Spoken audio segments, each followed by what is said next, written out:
Now we'll talk about Hungarian architect whose birthday is today, and that's the reason why we talk about him. I'm talking about Imre Makowecz. Just a second, let me activate the slideshow. So Imre Makowecz was born in 1935, and he died in 2011.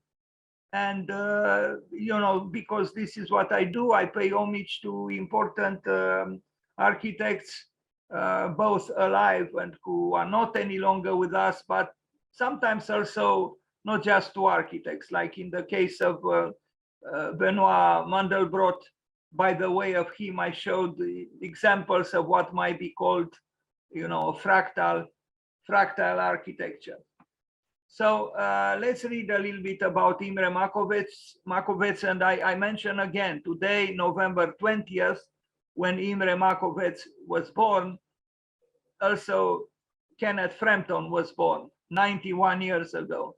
So let's wish him happy birthday, and also let's wish happy birthday to Imre Makowecz, who was a Hungarian architect active in Europe from the late 1950s onward.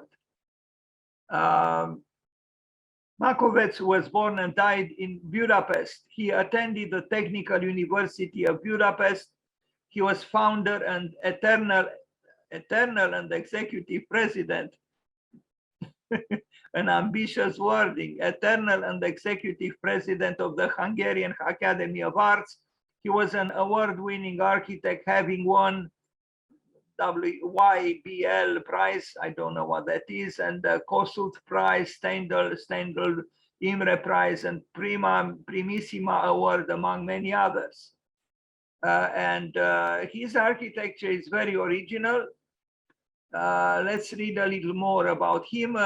He was one of the most prominent proponents of organic architecture, but his organicism is very different from the one of Frank Lloyd Wright.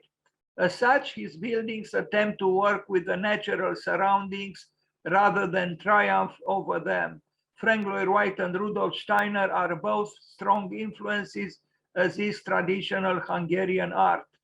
His work began as a critique of communist ideology and the brutal uniformity of system building, but after the fall of the communist regime in 1989, it became a comment on the nature of globalization and corporate culture in its attempts to refer to and build on Hungarian national archetypes. I think his resistance to globalization and corporate culture is a valid one. The problem is that today the relationship with tradition is perhaps difficult. As Kenzo Tange very well said, it's very difficult to remain explicitly connected to that tradition and still belong to the time we live in. It's truly a difficult and complex subject. So Makowecz was continuing the work and ideas of the architects of Hungarian Art Nouveau and National Romanticism. The first English language monograph on his work, Imre Makowecz, The Wings of the Soul by Edwin Heathcote, was published in 1997. More recently, his work has been examined in the broader context of Hungarian culture, to which belongs organic cinema. I know nothing about organic cinema, but now I am curious. Makowecz was a devout Roman Catholic. Here he is, and we have to salute him and appreciate him from bringing to the attention of the rest of the world architecture from, the edge of the world, the edge of Europe, in a way, East Europe. And he was able to do this, and he was very appreciated in Great Britain. Paolo Portoghesi wrote about him. So his architecture did have an impact beyond the frontiers of Eastern Europe or Hungary. This is a composite drawing of a portrait of him, incorporating fragments of his buildings in his face, and this rather accurate portrait of him. Anyway, So happy birthday to you, Mr. Makowecz. He tried to individualize his architecture for the specific place he lived and built in. And not too many architects do this. And actually, many people are very skeptical about the possibility of, nationalism or, an architecture, modern architecture with national traits. But he, in some of his best works, I think he was able to be both local and global. Some drawings by Imre Makowecz. Yes, indeed, it is some kind of a romanticism or a romantic spirit that is almost difficult to contemplate as being still possible in today's world.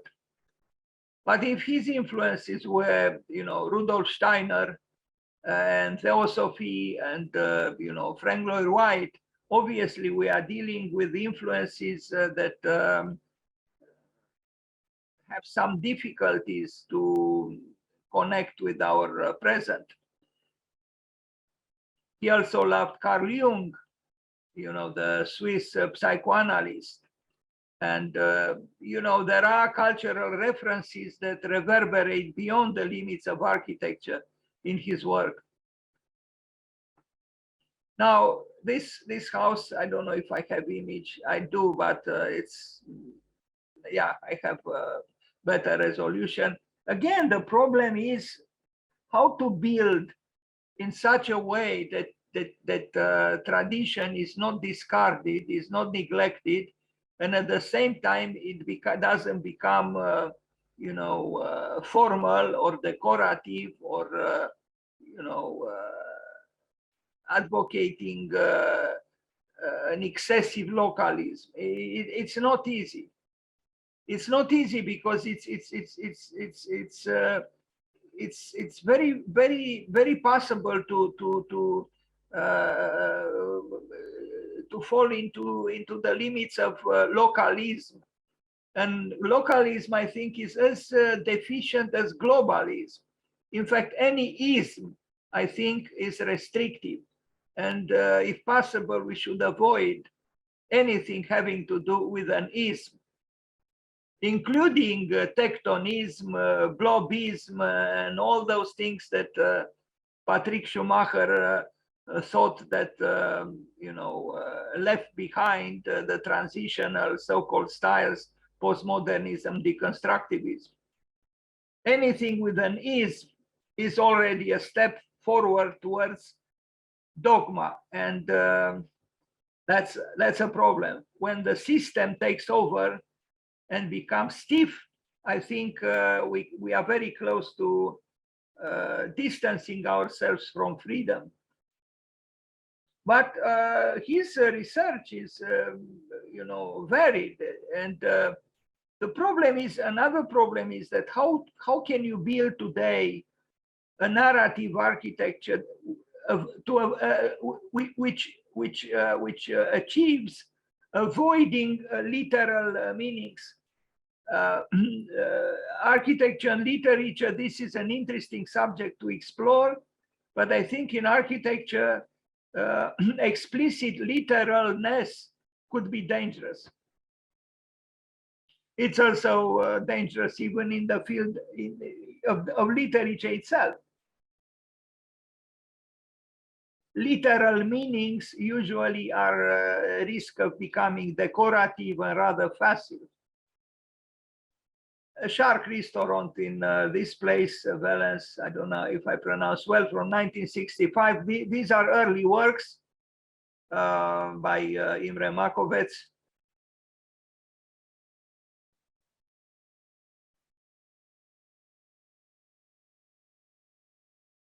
Although he had obvious cultural interests and even spiritual interests, unfortunately, life in the second half of the 20th century didn't have so much interest in spirit, and there were programs like a restaurant or a ski hut or camping and things like this, secular functions and secular buildings. cottages. This from 1965.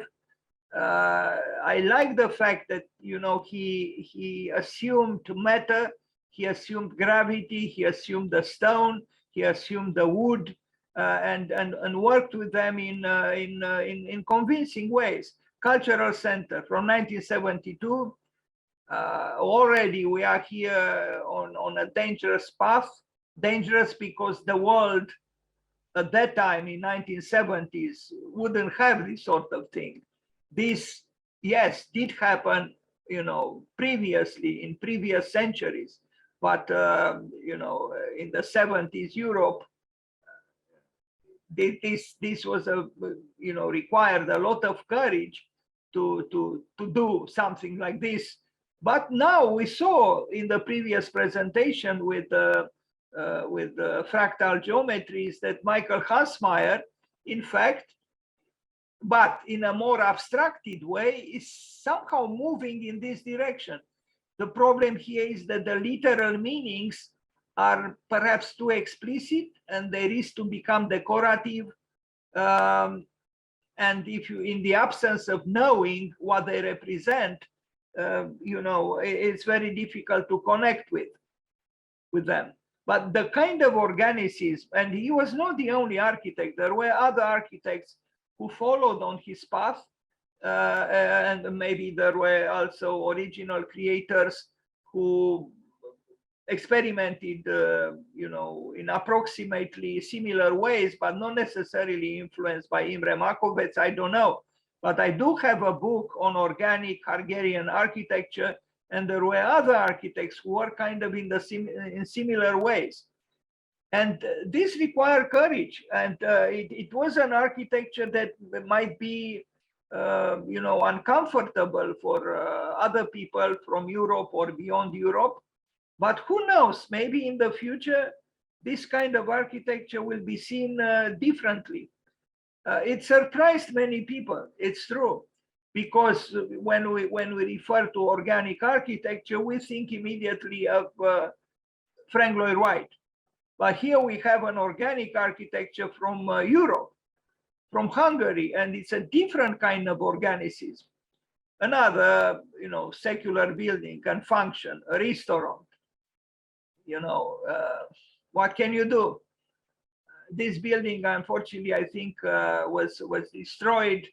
But you know, from this picture, I would say that again, a courageous building from that period, 1970s, because who would build like this, you know, anywhere actually, because there was also a certain mythology. It wasn't just the building itself, but the meanings behind the building.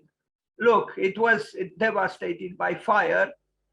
You know, yes, we build such buildings for industrial reasons, or but here it was an attempt from Imre Makowecz to bring this kind of you know, organic architecture, not for global or globalist purposes, but you know, serving a local function in a local context. And he built with wood, and wood is fragile. And you know, if this was in concrete, we would not have arrived at this. But you know, Imre Makowecz was not fond of concrete. He was fond of wood, and he knew very well how to work with wood. And he had a craftsman to work adequately with wood. But what can you do? Fire is fire, and wood does not like fire, and fire does not like wood. And you know, look what it was in before the fire and what happened after the fire. Now the Villa Richter, also an interesting building, and yes, you can feel the influence of Rudolf Steiner. And Imre Makowecz was knowledgeable about theosophy and you know, anthroposophy. And yes, his architecture does belong to, you know, Eastern Europe with ramifications also in a larger culture, meaning beyond architecture itself.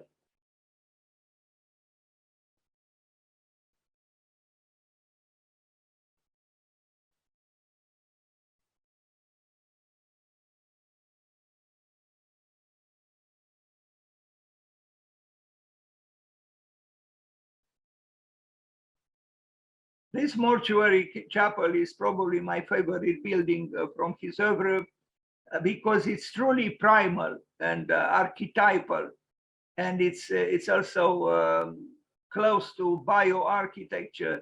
It's like an architectural uterus, and I think he was able here to unite the sacred with the profane, and the liturgical in a way with the physiological. That's why I call it an uterus. It's a womb, and maybe the womb was the primal inspiration of the first church. It's, I think, a very important structure. Here is the drawing. I imagine he did it, and unfortunately, I don't have many great pictures of it. But I think in this building he was able to move beyond, the descriptiveness of literal, representations or meanings, and achieve a heartfelt and deeply felt archetypal architecture. The problem is when this primal architecture becomes too conveniently decorative. I think here is a difficult transition from that primal archetype or almost ur-architecture to something that becomes a little bit too conveniently decorative. It's difficult. But all in all, the power of the womb and the power of the architectural uterus, I think, remains.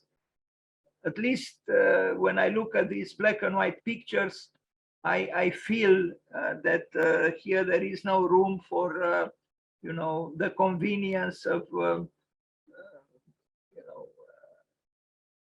decoration. Now, a tourist lodge or tourist lodges in Visegrad, 1977. Again, it's an architecture that is so very different from almost from anything else done in Europe and beyond Europe. But again, I have a certain resistance towards when that roughness, the raw architecture that is connected with ur-architecture is replaced or becomes too sweet or too conveniently decorative. I think that is a problem because it becomes literal and somehow too explicitly connected with what we know today of postmodernism. And this is also true of the architecture of Paolo Portoghesi. Paolo Portoghesi, who wrote about Imre Makowecz.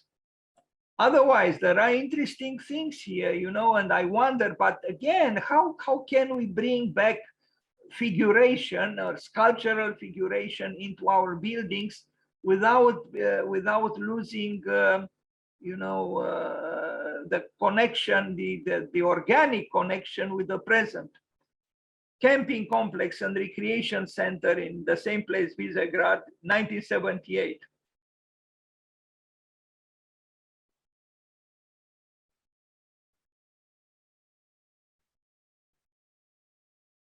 And you see, I mean, there are symbols here at the top of the column, which I'm curious to learn about, but I wonder in what way do these symbols connect with the very function of the building, which is this, a camping complex. So, if we lived in a different century and you imagine some kind of warriors or who knows what, medieval man, wandering through the building, I would have understood.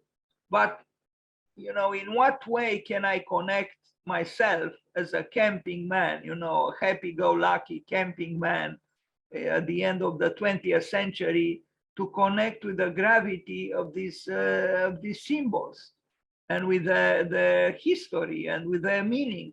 I don't know. You see, again, it's a secular function, a ski lift house. You know, in my opinion, Imre Makowecz deserved different kinds of, and he did have the chance to build a few buildings for, you know,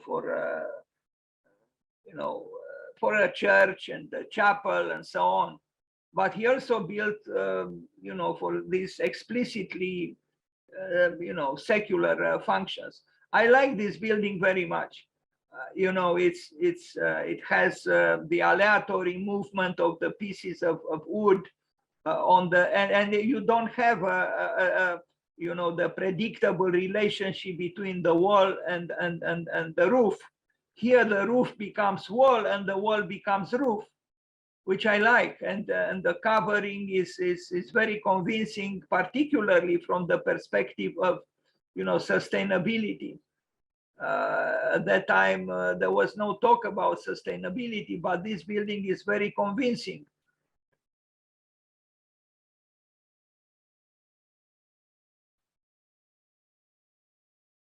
I only hope it will be protected properly and no fire will damage it. But it is, in my opinion, an excellent building.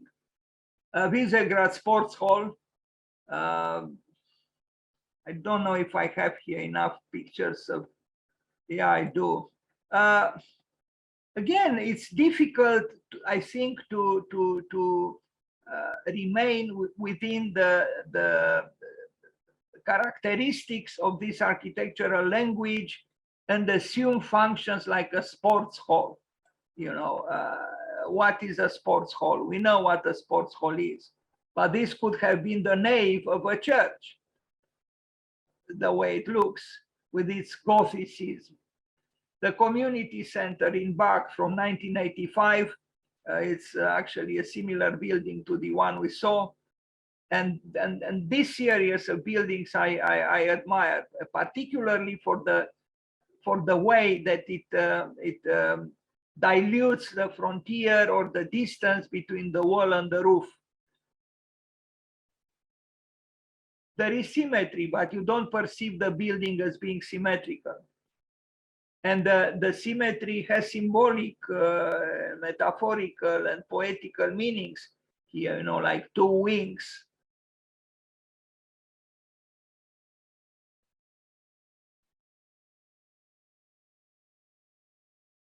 He benefited from working with, you know, very skillful craftsmen. You cannot do something like this because you cannot depict in the precise position every single, you know, wood element there. You have to rely on good craftsmen to do something like this. You only give them a strategy of design and then they follow it, and the result is what we look at.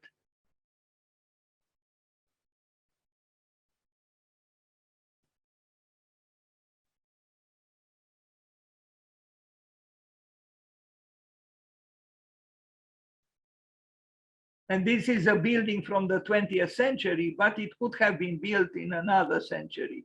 And I like this fact that it's almost atemporal, it's ahistorical.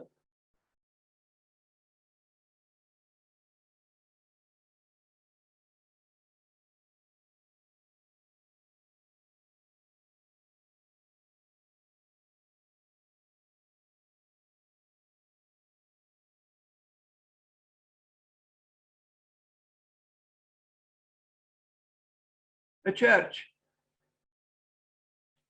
These are very unique churches. I mean, who would build churches like this in today's world or in his time? Not many. You know, he had a vision. You might not agree with his vision, but he had a vision. And this romantic nationalism or national romanticism is clearly shown in a building like this. Also, the fact that he was a devout Roman, Catholic.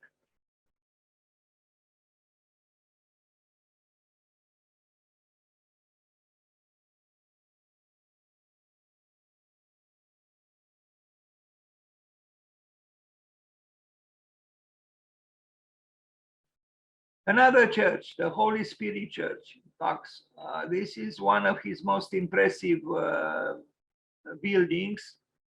And I like the fact that at the top of the church, we identify both the sun and the moon. This is rather unusual, I would say. I'm not a great scholar of religion, and but the presence of the moon there is shows a duality which is probably rather in conflict with with the teachings of Christianity in whatever form. I see the more a quest for the conjunction of opposites. Although at Chartres also there are two towers in on the western facade, one being identified as with the sun and the other one with the moon. Here we also have these two, but it's interesting that he placed there very courageously, I would say, the moon.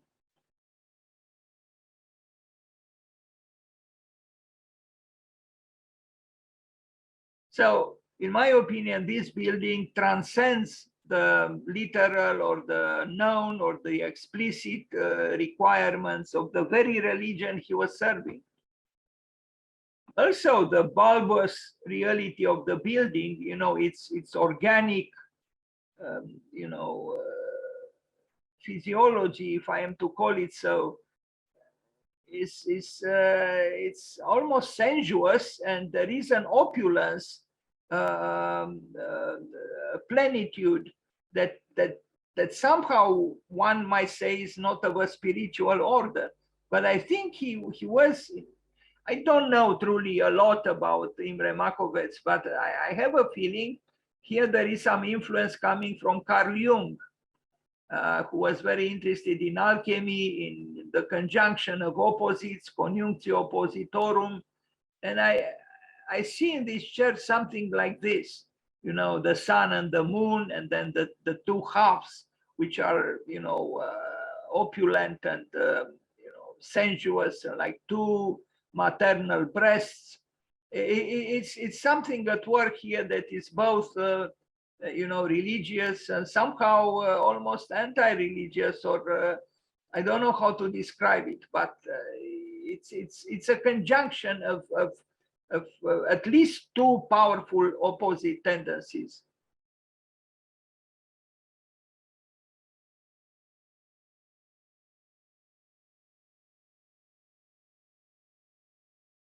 One thing is for sure, his buildings are not just about form, and they make you think, they make you ask questions.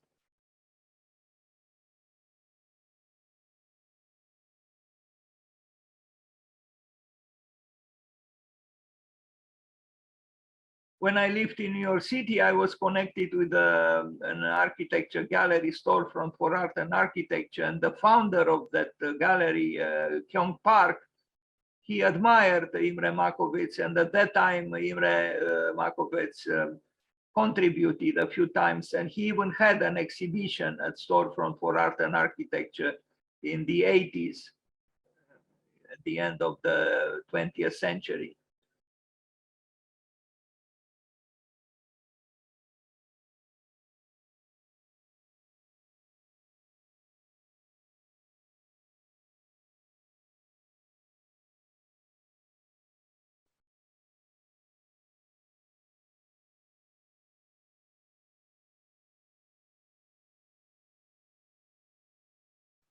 A secondary school, 1988.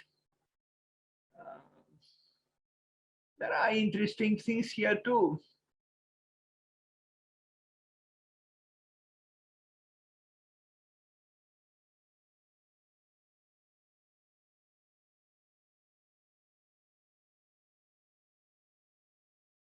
So a very original architecture happened in Hungary at a time when, yes, Europe was, I would say, devastated by postmodernism.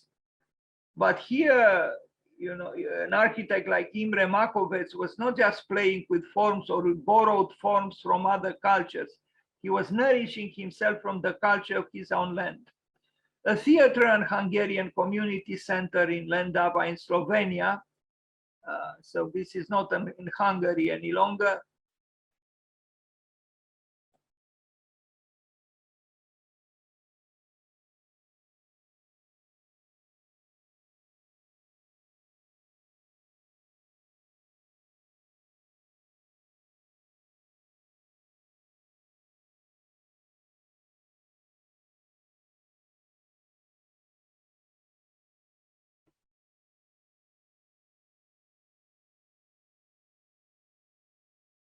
The Hungarian pavilion at the Seville Expo in 1992 in Spain.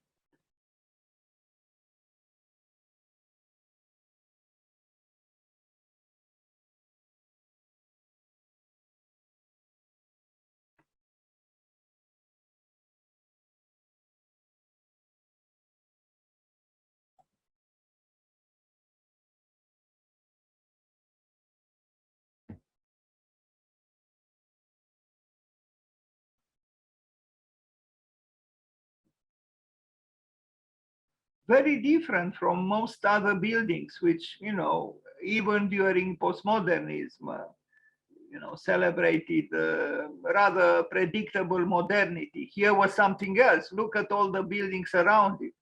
This building stands out. The only thing that I have some problems with are those that are too explicitly, you know, literal or decorative. Otherwise, it's a very interesting pavilion, you know, with this, you know, large room or hall, you know, almost like a cave. And then, and I called it before a uterus or a womb. And then these slender towers. It's an interesting architecture and very different from what we see around.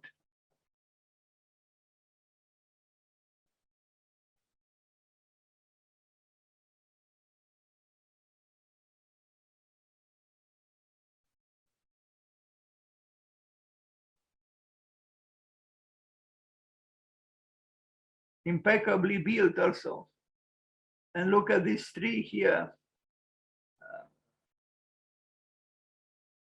Contemplate its roots from underneath.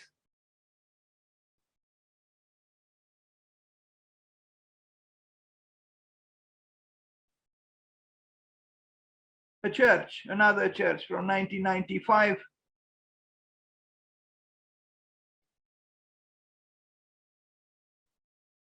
I see the influence of anthroposophy from Rudolf Steiner here and the Goetheanum. But still, there are specificities which do not belong at all to that connection.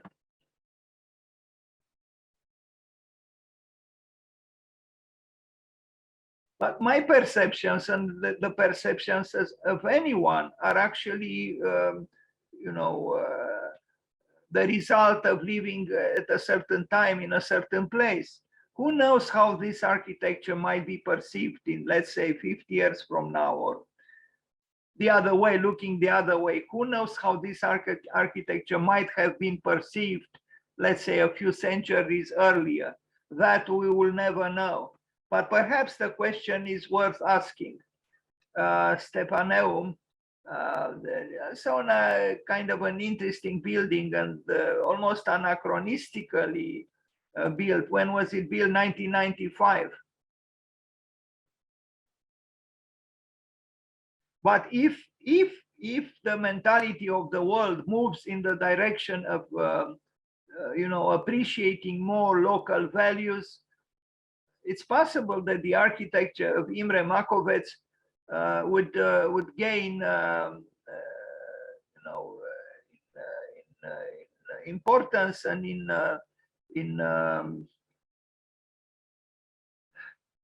yeah, would make us understand it not as some kind of an exotic, you know, otherness, but something that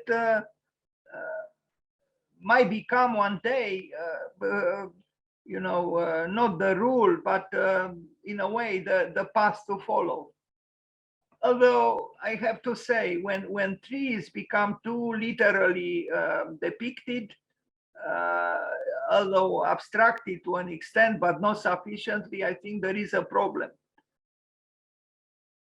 And this was the problem that Paolo Portoghesi was confronted with also.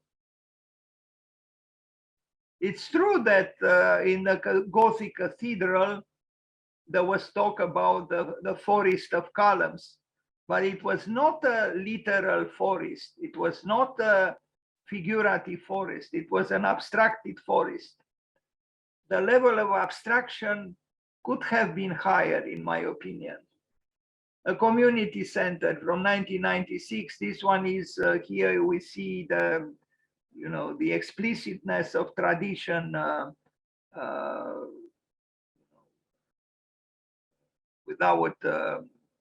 without leaving too many doubts.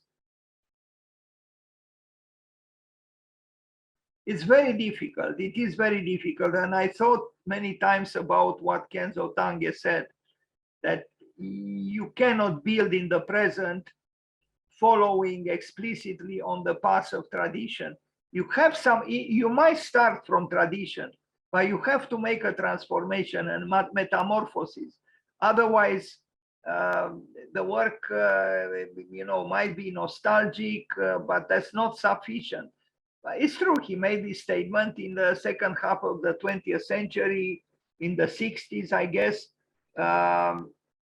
But I don't think things changed since then.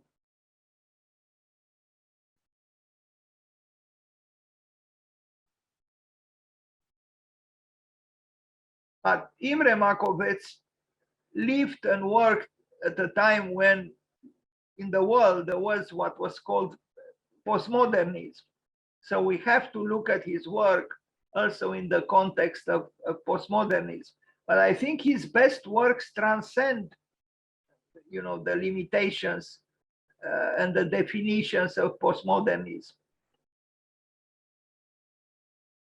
In a way, we have to struggle for an architecture which is both local and global and atemporal. It belongs to a certain time, it belongs to a certain place, but at the same time, it transcends them, if possible. This is a funeral chapel in Romania, in Sfântu Gheorghe, from 1996.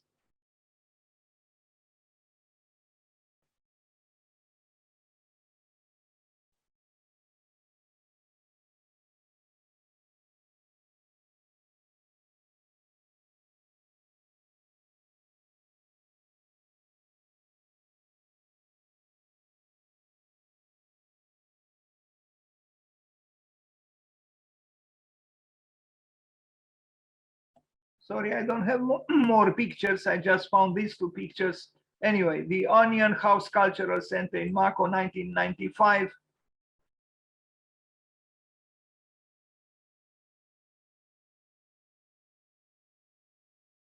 I think when he assumed levels of modernity more courageously, his works, being rooted in the traditions of his country and his culture and his place, gained something, almost something cosmic somehow when I look at this building.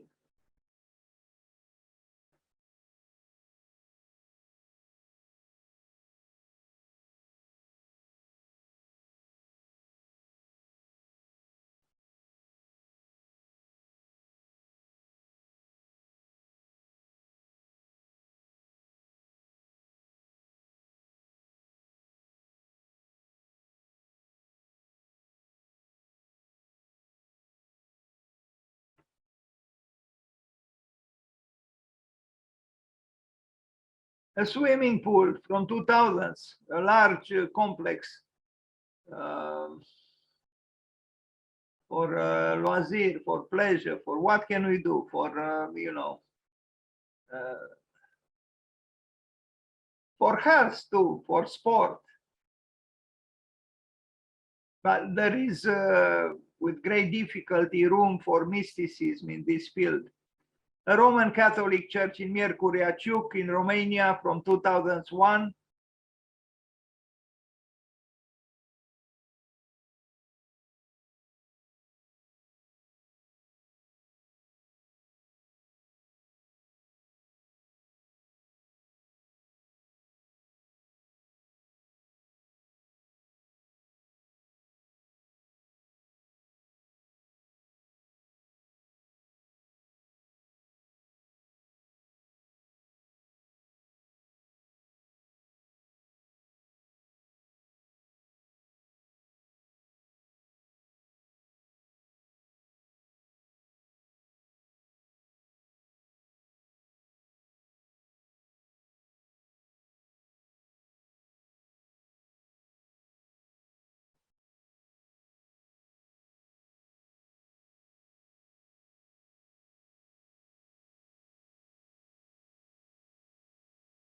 Perhaps one could write a paper or something about the dualities of the architecture of Imre Makowecz, because I see almost continuously, two halves. I see dualities, and they reverberate beyond the form. Actually, I think they arrive at meanings that transcend form.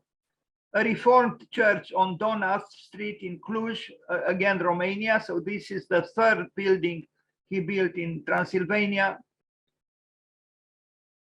To me, this is problematic because I don't know. I mean, I love the Middle Ages, but it's difficult for me to conceive an architecture that is literally or descriptively, having, little towers like these, and it's something that, in my opinion, is a little bit too facile. But again, the interior has appropriately, I would say, longing for that maternal uterus or maternal womb, which the primeval cave probably evoked. The Pancho Arena, you see here again the duality that I mentioned, and the rift between the two sides. The Pancho Arena from the 2-foot carved Felix, sorry for the pronunciation. Now the building is as it is, but the fence around it is rather static and predictable. Maybe he didn't do the fence, I don't know. Also, being a stadium, I think he achieved a position of courage that few would have expected. When you contemplate the work of Imre Makowecz, you'd have a hard time to imagine that he would do a stadium. Well, that's what he did here, and how do you marry tradition with such a large-scale building? I wish I had other pictures, because I see here, interesting structure, but I don't have. I have here now only, this fragment.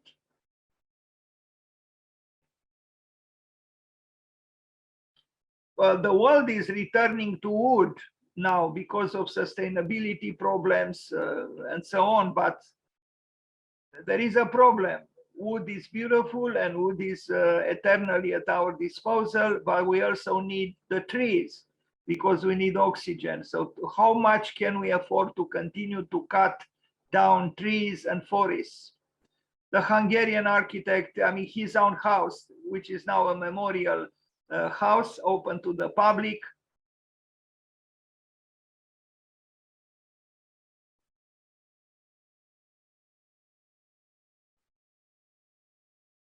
You see the dualities that I mentioned even here, where a window becomes a sum of two parts. Explicitly, shown as being two, or to use the language of Peter Eisenman, two-ness.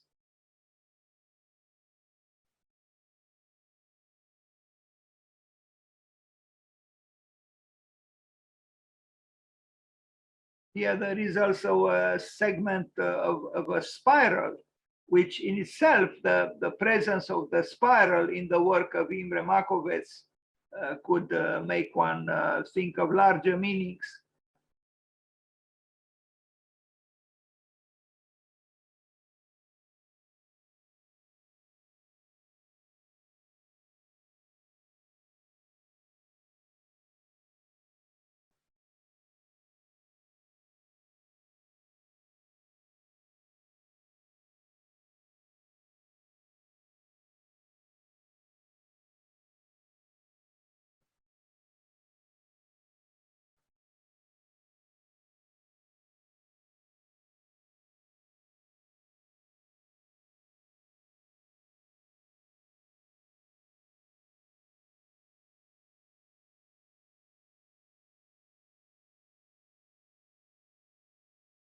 And almost everywhere the two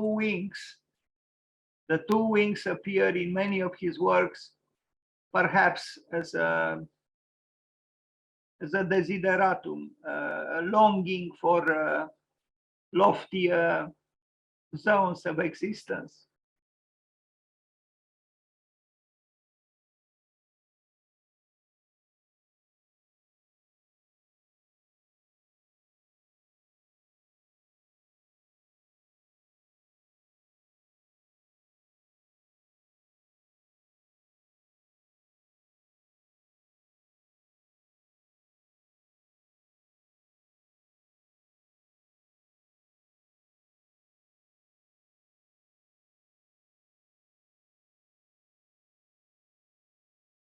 A chair, which is actually a throne.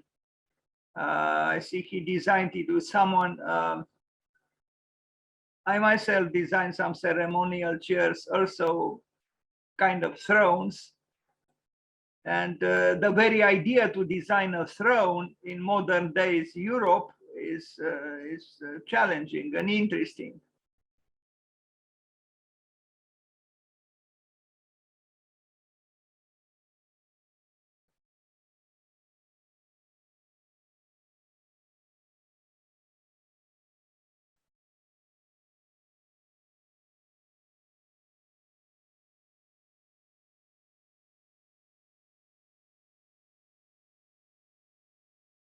And this is the last image of this presentation. Let's wish him happy birthday, and thank you for being here today.